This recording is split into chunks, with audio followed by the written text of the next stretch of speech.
Hello friends, आज हम आपको ट्रांसफ़र ऑफ प्रॉपर्टी एक्ट के सेक्शन 27 के बारे में बताएंगे। तो सेक्शन 27 देखिए हमारा क्या कहता है कि एक व्यक्ति को सशर्त अंतरण ऐसे अंतरण के साथ जो पूर्विक व्यवन के निष्फल होने पर दूसरे व्यक्ति के पक्ष में हो जाएगा। यह है सेक्शन 27। अब इसको अगर हम एग्जाम्पल से समझे तो समझ में आएगा कि ये धारा क्या कह रही है। का इस शर्त पर कि का की मृत्यु के पश्चात खा 3 माह के भीतर अमुक पट्टा निष्पादित कर देगा। का की मृत्यु के पश्चात खा 3 माह के भीतर अमुक पट्टा निष्पादित कर देगा। खा को और यदि वह ऐसा करने में उपेक्षा करे, यदि खा ऐसा करने में उपस्थित करे तो गा को 500 रुपये का ट्रांसफ़र करेगा। अगर खा ऐसा नहीं करता तो गा, अगर खा 3 महीने के अंदर पट्टे को निष्पादित नहीं करता तो वह गा को 500 रुपये देगा। का के जीवन काल में खा की मृत्यु हो जाती है, गा के पक्ष के व्ययन प्रभावी हो जाता है।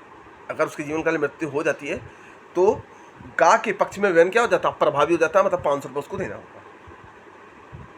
का अपनी संपत्ति को, का अपनी पत्नी को संपत्ति अंतरित करता है, किंतु उसके जीवन काल में ही उसकी पत्नी की मृत्यु हो जाने की दशा में वह संपत्ति जिसे उसने अपनी पत्नी को अंतरित किया था खा को अंतरित करता है। का और उसकी पत्नी ऐसी परिस्थिति में एक साथ विनिष्ट हो जाते हैं जिनसे यह साबित करना असंभव हो जाता है कि वह उससे पहले मर गई। खा के पक्ष में व्ययन प्रभावी नहीं होगा।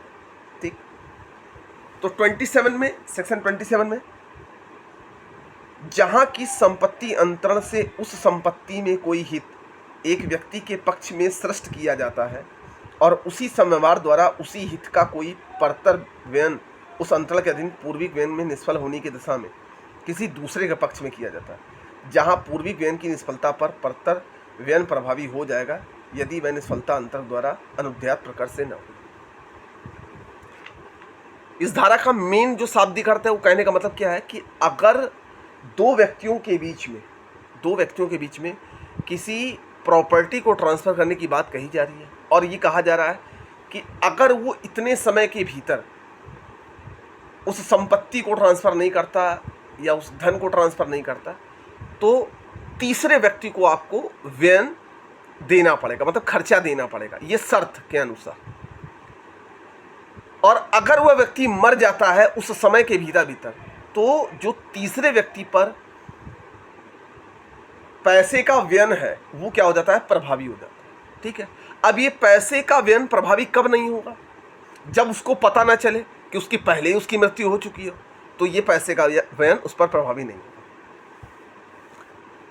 अब देखिए इसमें कुछ पावर पॉइंट्स हैं।